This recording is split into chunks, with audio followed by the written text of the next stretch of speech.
Imagine a dimly lit room, shadows dancing on the walls as the air grows thick with an unspoken dread. In the center, Reagan's once innocent face now twisted into a grotesque mask of malevolence. Her eyes, once filled with life, now burn with an otherworldly fire. The chilling words escape her lips. What an excellent day for an exorcism. Sending shivers down your spine and leaving you paralyzed with fear. The very essence of evil seems to seep from her every pore, as the room itself becomes a battleground between light and darkness. Welcome, paranormal enthusiasts and thrill seekers. Prepare to uncover the chilling true story that inspired the iconic horror film The Exorcist.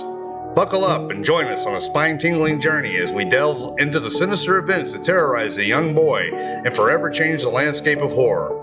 This is not just a tale of the supernatural, but a haunting reality that will leave you questioning the boundaries between the ordinary and the unexplainable. Let's begin, if you dare.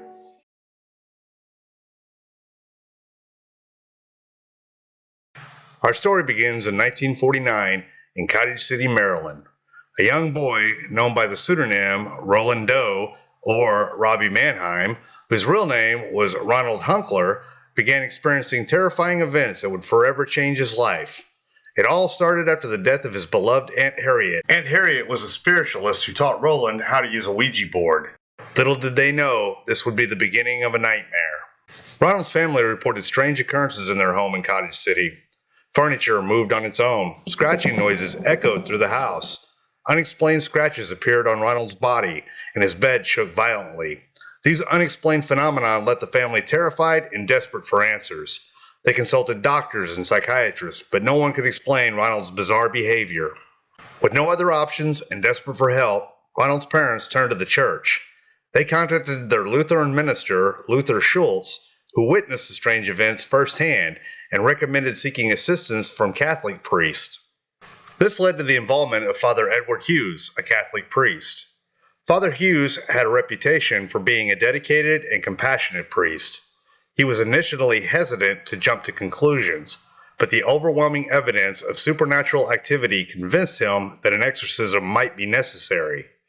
Before proceeding, Father Hughes consulted with other clergy members and experts on demonic possession. They reviewed Ronald's case and agreed that the signs pointed towards a possible demonic influence. With the family's consent, Father Hughes decided to perform the exorcism. The first exorcism was conducted at Georgetown University Hospital.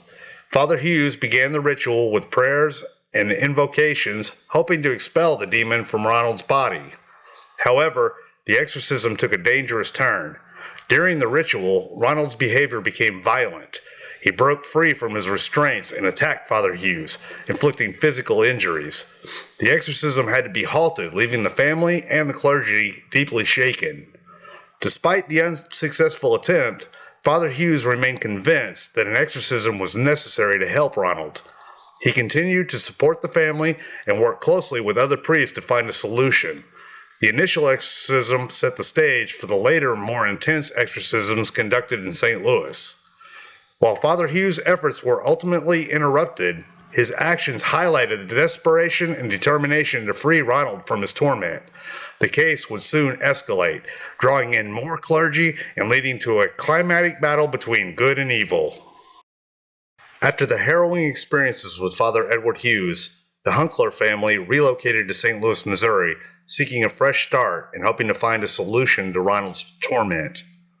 Their search led them to Father William Bowdern, a Jesuit priest with a reputation for steadfast faith and determination. Father Bowdern, an experienced priest with a strong faith, took on the responsibility of leading the exorcisms. Along with his assistant, Father Walter Halloran, the priest conducted a thorough investigation, interviewing the family, examining the evidence, and consulting with other clergy members. Convinced that Roland's case was genuine, they decided to proceed with the exorcism. They documented the supernatural phenomenon they witnessed, providing a chilling account of the events.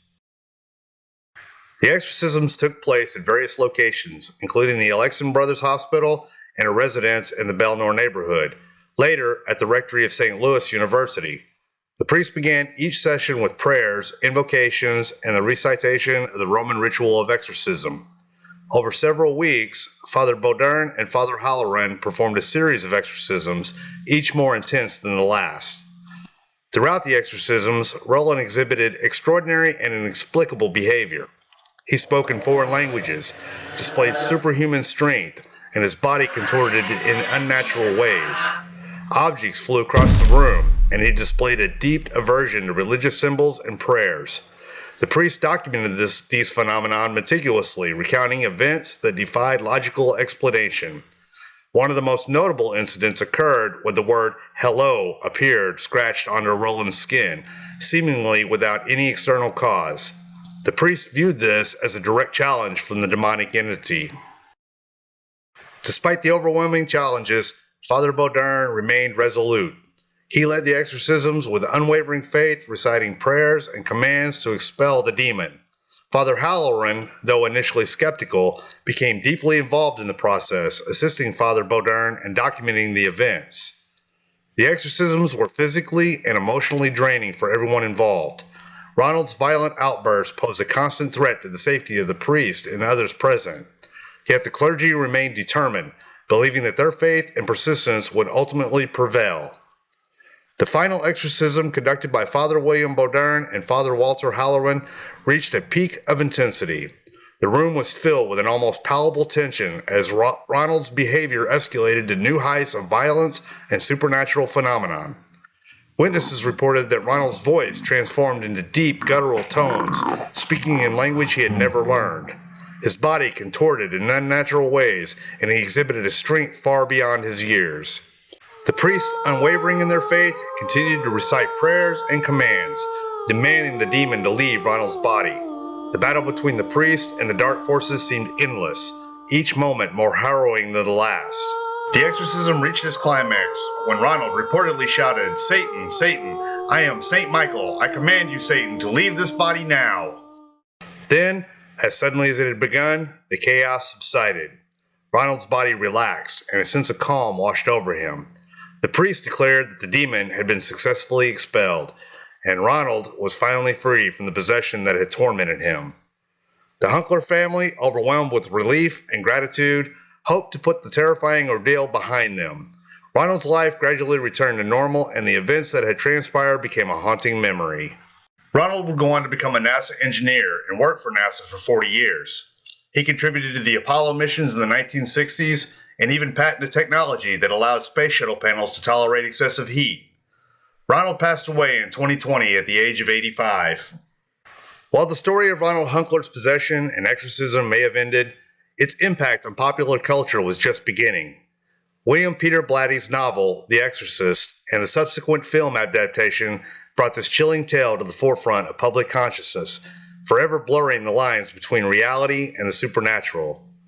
The film's portrayal of the exorcism rituals and the battle against demonic possession captivated audiences worldwide, cementing its place as a classic in the horror genre. The true story behind The Exorcist continues to intrigue and unsettle people to this day, a testament to the enduring power of the supernatural.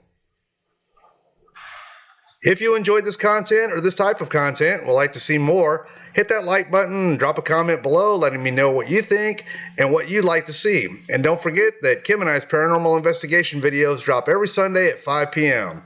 Also, if you haven't yet, hit the subscribe and turn on notifications so you don't miss any of our content.